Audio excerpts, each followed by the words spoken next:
माननीय मोहन भागवत जी को उन्होंने मेरे को अरेस्ट करके पकड़ के लाने को बोला था और ये सब ऑन रिकॉर्ड था, पूरा रिकॉर्ड पे था, मगर वो लोग बता रहे थे कि ये एटीएस में है ही नहीं।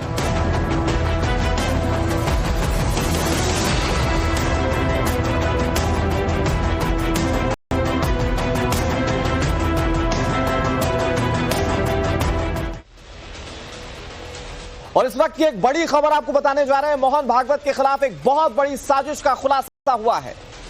मालेगांव ब्लास्ट मामले में संघ प्रमुख मोहन भागवत को फंसाने की साजिश रची गई थी। टाइम्स नाम नव भारत पर एटीएस अधिकारी, जो अब पूर्व अधिकारी हैं, महबूब मुजावर, उन्होंने बहुत बड़ा दावा किया है। उन्होंने कहा कि मोहन भागवत को गिरफ्तार करने के ऑर्डर उन्हें दिए गए थे, कोई भगवा आतंकवाद जैसी चीज थी ही नहीं, ये महबूब मुजावर ने कहा है। महबूब मुजावर के बारे में मैं आपको बताऊं, ये वो अधिकारी हैं जो मालेगांव ब्लास्ट मामले में एटीएस की ओर से जो जांच की जा रही थी उस जांच टीम में शामिल थे। और कल जब फैसला आया तो महबूब मुजावर ने अब बहुत सारी बातें बताई हैं। आपको याद होगा कि कैसे कुछ राजनीतिक दलों ने उस मामले में भगवा आतंकवाद की टर्मिनोलॉजी को इंट्रोड्यूस करने की कोशिश देश के अंदर की थी। कल कोर्ट का फैसला आया तो वो भगवा आतंकवाद की थ्योरी धरी की धरी रह गई। लेकिन अब जो खुलासा हो रहा है वो बहुत ज्यादा चौंका देने वाला है। महबूब मुजावर एक पूर्व अधिकारी हैं और वो ये कह रहे हैं कि मोहन भागवत को फंसाने के लिए कहा गया था। हमारे साथ इस पर बातचीत करने के लिए महबूब मुजावर खुद जुड़ गए। पूर्व एटीएस अधिकारी हैं और अब आपको टीवी स्क्रीन पर दिख भी रहे हैं। महबूब मुजावर जी, बहुत बहुत स्वागत है आपका। सर, मैं सबसे पहले उस जांच के बारे में आपसे जानना चाहूंगा जो एटीएस की टीम की ओर से की जा रही थी, क्योंकि आपने जो खुलासा किया ये बहुत चौंका देने वाला है। जैसा कि आपने बताया कि मोहन भागवत को फंसाने के लिए साजिश रची गई थी। जरा उस एटीएस की जांच के बारे में बताइए और क्या इंस्ट्रक्शंस आए थे बतौर जांच अधिकारी आपको, आप वो भी बताइएगा सर प्लीज।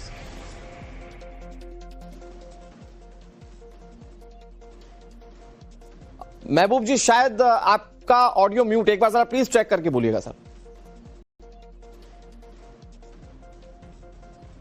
महबूब जी, आप अगर मेरी आवाज सुन पा रहे हैं तो एक बार जरा प्लीज अपना डिवाइस चेक कर लीजिए, शायद ऑडियो आपका म्यूट है।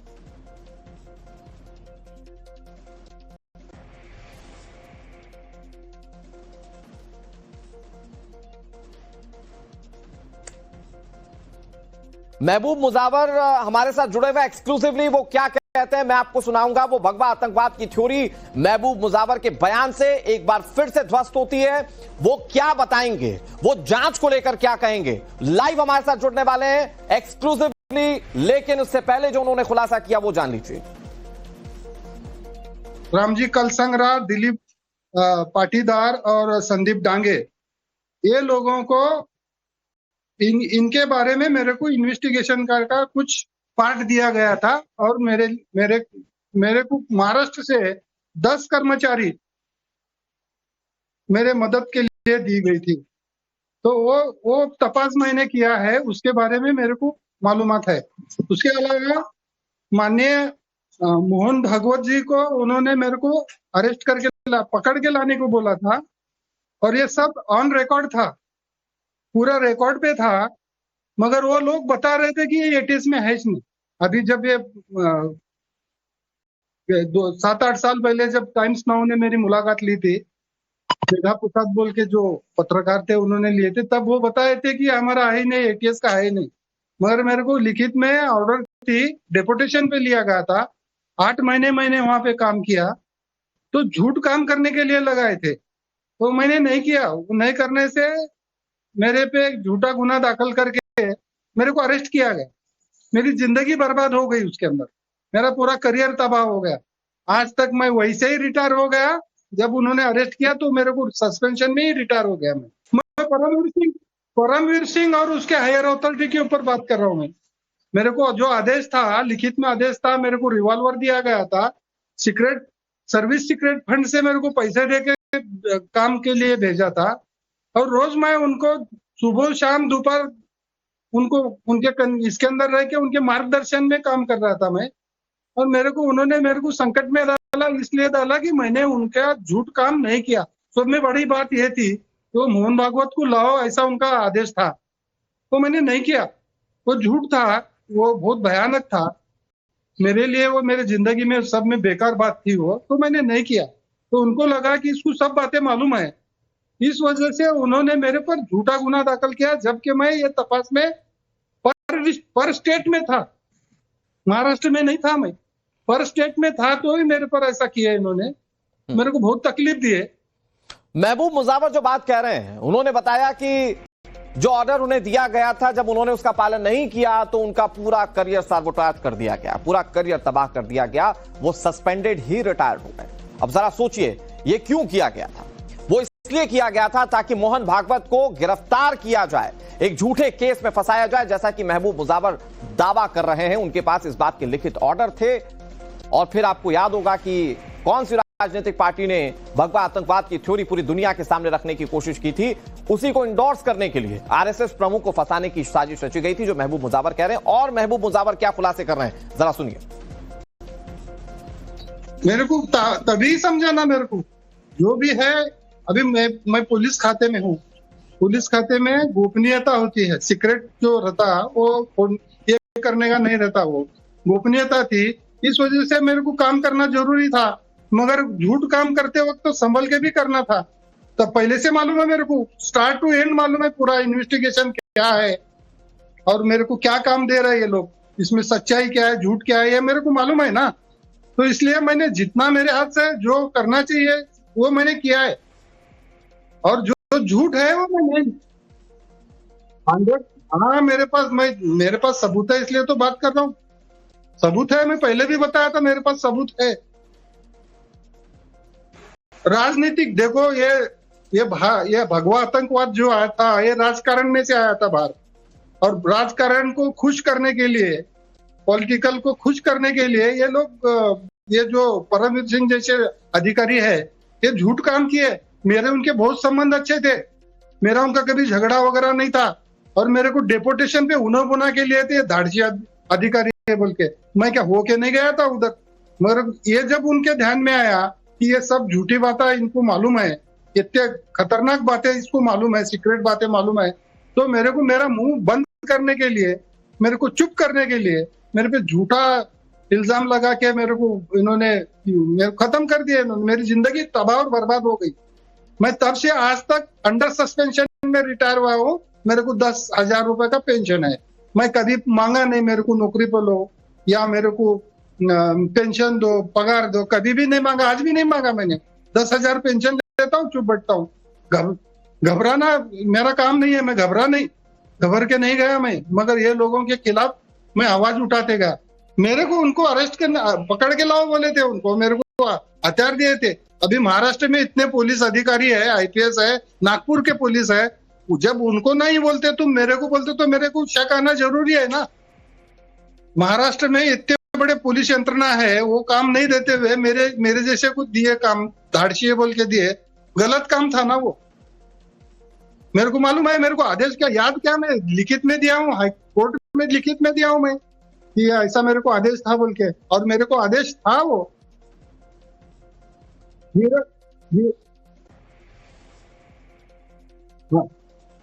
देखो उनको गिरफ्तार करके लाओ बोले नहीं थे, पकड़ के लाओ बोले थे। और जो संदीप डांगे, रामजी कलसंगरा थे, देखो मैं पहले बारे में मैं आपके सामने ये बता रहा हूँ, बड़ा धाड़स करके हिम्मत से बोल रहा हूँ। रामजी कलसंगरा और संदीप डांगे इनके कस्टडी में थे, इलीगल कस्टडी में थे, और मोहन भागवत को ला के वो तीनों को मिला के करने वाले थे वो, यानी रामजी कलसंगरा, संदीप डांगे और मोहन भागवत जी को ला के फिर उन्होंने नई स्क्रिप्ट लिख के कुछ ना कुछ करने वाले थे। वो फेल गया, वो बम ब्लास्ट के अंदर। तो महबूब मुजावर को आप सुन रहे हैं। महबूब मुजावर वो एटीएस अधिकारी हैं जिन्होंने मालेगांव ब्लास्ट में एटीएस की टीम में रहकर जांच की, और जो वो खुलासे कर रहे हैं वो बहुत ज्यादा चौंका देने वाले हैं। आपको याद होगा कि कैसे एक भगवा आतंकवाद की थ्योरी रचने की कोशिश की गई थी। सवाल यह है कि क्या उस भगवा आतंकवाद की थ्योरी को सही साबित करने के लिए मेन टारगेट आरएसएस प्रमुख मोहन भागवत को बनाया गया था क्या? यह बहुत बड़ा सवाल है जो महबूब मुजावर के खुलासे के बाद खड़ा होता है। एटीएस की पूरी कार्रवाई सवालों के घेरे में थी, क्योंकि एटीएस ने जो पहले चार्जशीट दाखिल की थी अपनी जांच को लेकर, जब एनआईए को जांच सौंपी गई तो पूरी की पूरी चार्जशीट को बदल दिया गया। जो आरोप लगाए गए थे आरोपियों के ऊपर उन्हें बदल दिया गया और उसके बाद एनआईए की स्पेशल कोर्ट ने क्या फैसला सुनाया वो आप सब जानते हैं। बात कल की ही है, लेकिन आज जब महबूब मुजावर सामने आ रहे हैं तो उन्होंने इसके पीछे का पूरा इंटेंशन, शायद पूरा सच सामने रखने की कोशिश की है। ये पूर्व अधिकारी हैं एटीएस के और इन्होंने जो बताया वो बहुत ज्यादा हैरान करने वाला है। वो ये साफ शब्दों में कह रहे हैं कि उनके पास सबूत मौजूद है। सबूत इस बात के हैं कि इन्हें कहा गया कि आरएसएस चीफ मोहन भागवत को पकड़ कर लाया जाए, यानी कि इसको आसान शब्दों में मैं बताऊं, आरएसएस प्रमुख मोहन भागवत को फंसाने के लिए इनके अधिकारियों ने इन्हें कहा था। और जैसा कि महबूब मुजावर खुद कह रहे हैं कि इसके पीछे राजनीतिक हस्तक्षेप भी था। उन्होंने और क्या बताया, जरा सुनिए। रामजी कलसंगरा, दिलीप पाटीदार और संदीप डांगे, ये लोगों को इनके बारे में मेरे को इन्वेस्टिगेशन का कुछ पार्ट दिया गया था और मेरे को महाराष्ट्र से 10 कर्मचारी मेरे मदद के लिए दी गई थी। तो वो तपास मैंने किया है, उसके बारे में मेरे को मालूमात है। उसके अलावा माननीय मोहन भागवत जी को उन्होंने मेरे को अरेस्ट करके पकड़ के लाने को बोला था और ये सब ऑन रिकॉर्ड था, पूरा रिकॉर्ड पे था। मगर वो लोग बता रहे थे कि ये एटीएस में है नहीं। अभी जब ये 7-8 साल पहले जब टाइम्स नाउ ने मेरी मुलाकात ली थी, मेधा प्रसाद बोल के जो पत्रकार थे उन्होंने लिए थे, तब वो बताए थे कि हमारा है नहीं, एटीएस का है नहीं। मगर मेरे को लिखित में ऑर्डर थी, डेपुटेशन पे लिया गया था। 8 महीने मैंने वहां पे काम किया, तो झूठ काम करने के लिए लगाए थे, तो मैंने नहीं किया। नहीं करने से मेरे पे एक झूठा गुना दाखिल करके मेरे को अरेस्ट किया गया। मेरी जिंदगी बर्बाद हो गई, उसके अंदर मेरा पूरा करियर तबाह हो गया। आज तक मैं वैसे ही रिटायर हो गया। जब उन्होंने अरेस्ट किया तो मेरे को सस्पेंशन में ही रिटायर हो गया। मैं परमवीर सिंह और उसके हायर अथॉरिटी के ऊपर बात कर रहा हूँ। मैं मेरे को जो आदेश था, लिखित में आदेश था, मेरे को रिवॉल्वर दिया गया था, सीक्रेट सर्विस सीक्रेट फंड से मेरे को पैसे दे के काम के लिए भेजा था और रोज मैं उनको सुबह शाम दोपहर उनको उनके इसके अंदर रह के उनके मार्गदर्शन में काम कर रहा था मैं। और उन्होंने मेरे को संकट में डाला, इसलिए डाला कि मैंने उनका झूठ काम नहीं किया। सब में बड़ी बात यह थी तो मोहन भागवत को लाओ, ऐसा उनका आदेश था, तो मैंने नहीं किया। वो झूठ था, वो बहुत भयानक था मेरे लिए, वो मेरे जिंदगी में सब में बेकार बात थी वो, तो मैंने नहीं किया। तो उनको लगा कि इसको सब बातें मालूम है, इस वजह से उन्होंने मेरे पर झूठा गुना दाखिल किया, जबकि मैं ये तपास में पर स्टेट में था, महाराष्ट्र में नहीं था, मैं पर स्टेट में था, तो ही मेरे पर ऐसा किया इन्होंने। मेरे को बहुत तकलीफ दी है।